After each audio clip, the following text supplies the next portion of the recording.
The way people think is costing them money.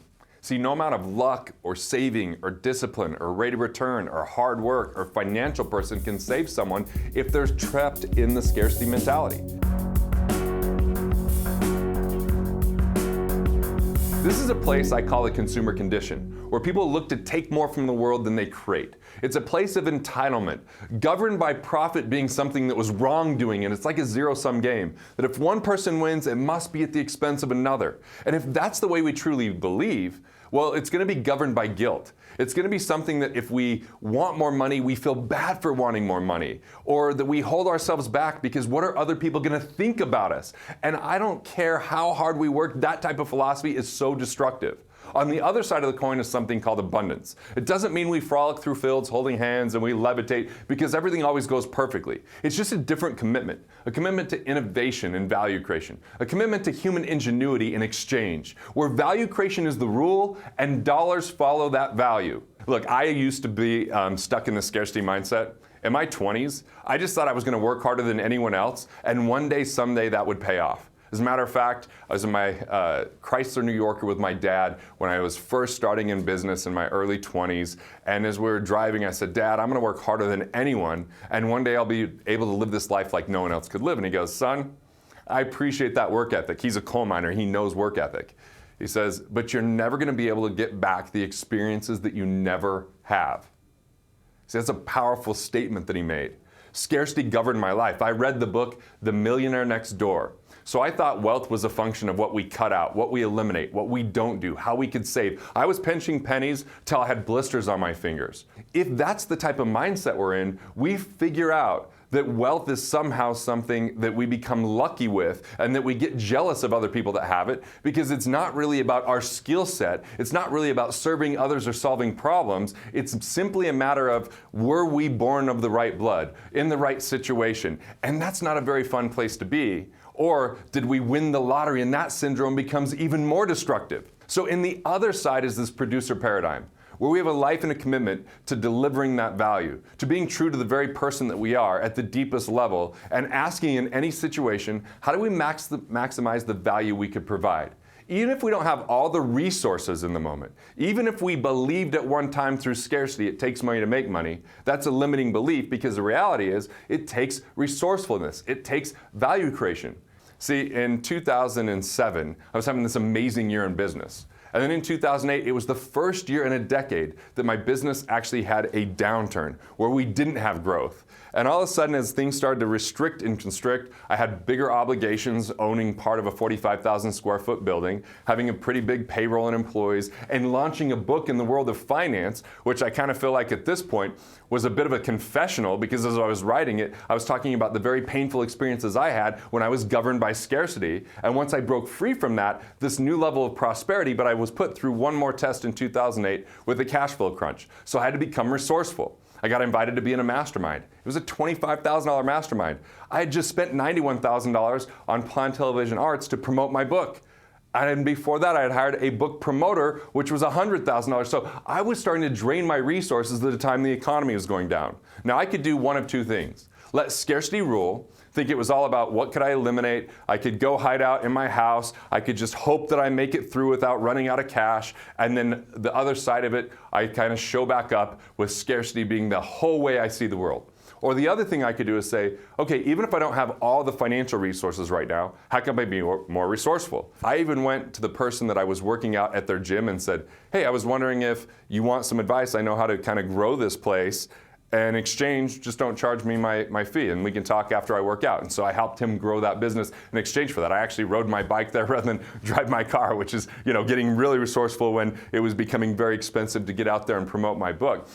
Getting into that mastermind, I actually sent a bunch of referrals and got credits for the referrals I sent. And so I really only had to come up with about $7,500 to initially get in because of the number of referrals, which they were really excited about because I was excited going to that mastermind because it was someone I'd been listening listening to their audios, riding my bike over to the gym. So this is what resourceful means. Another thing is I was flying to Phoenix to do a CW TV spot, and I called someone that lived there, and I was looking, they were a client, and they're like, oh, I would love to pick you up. As a matter of fact, love to host you and have an event. Maybe you could bring some books and sell it. I funded that entire trip selling those books at an event, and actually, yes, I even stayed at their home. So resourcefulness is key, regardless of your situation.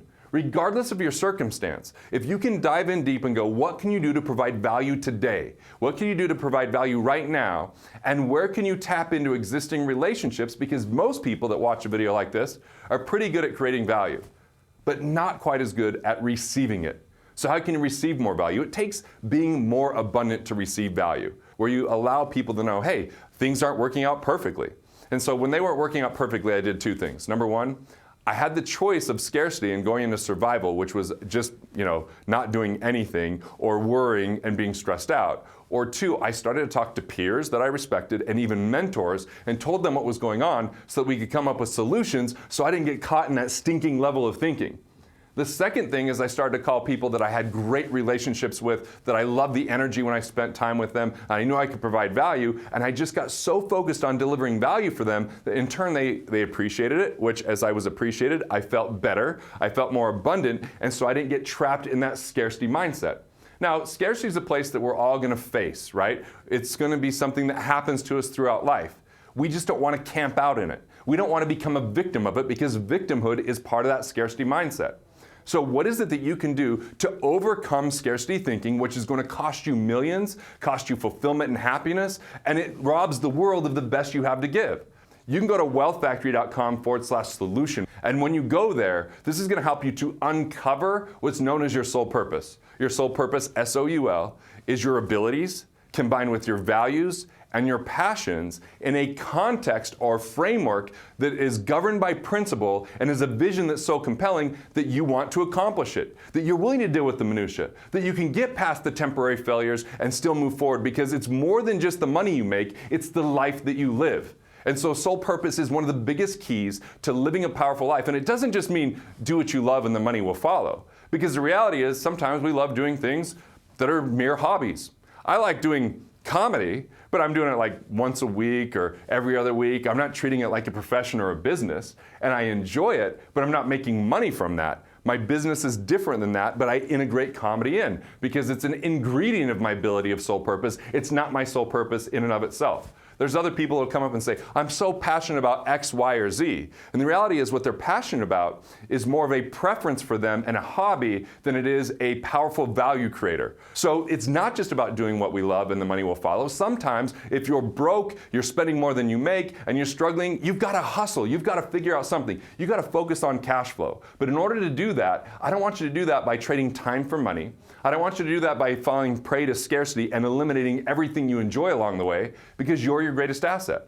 Not some stock or bond or piece of real estate. It's you and your ability to be productive. And so one of the best ways to be productive is to uncover soul purpose and do things in business or within an organization that are aligned with that soul purpose so that you're bringing forth the best of who you are.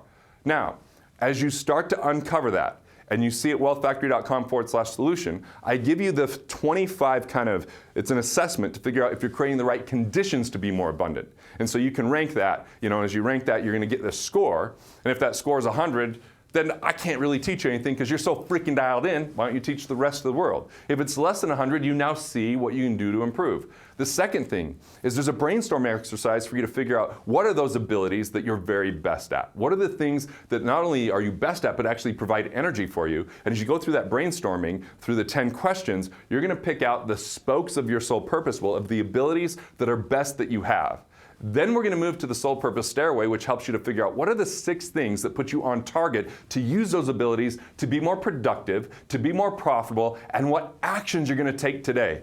Because all the information in the world isn't that helpful unless you take action on it. You have to capitalize it. So discovering your soul purpose is the very first thing I want you to do. And this is a lifelong, lifetime journey. But as you continue to have it refined, as you continue to elevate and you see more of what you're capable of, as you have success and build confidence, and as you deliver value, and as you increase skill set, you're going to open that up more and more, and it's going to become more about what you say no to rather than what you say yes to. Because as opportunity starts to arise, you have to be able to discern between an opportunity and a distraction. A distraction means you're overwhelmed, it means you're away from your soul purpose, it means you're only chasing money and it's not aligned with that soul purpose. So as you become more powerful at saying no, you reserve the right yeses, which takes abundance to be able to say no in a positive way to someone, to say yes to yourself. You're going to uncover that soul purpose and go through wealthfactory.com/solution, right? You're going to download the guide. Second, you're going to start figuring out what can you do today to provide cash flow?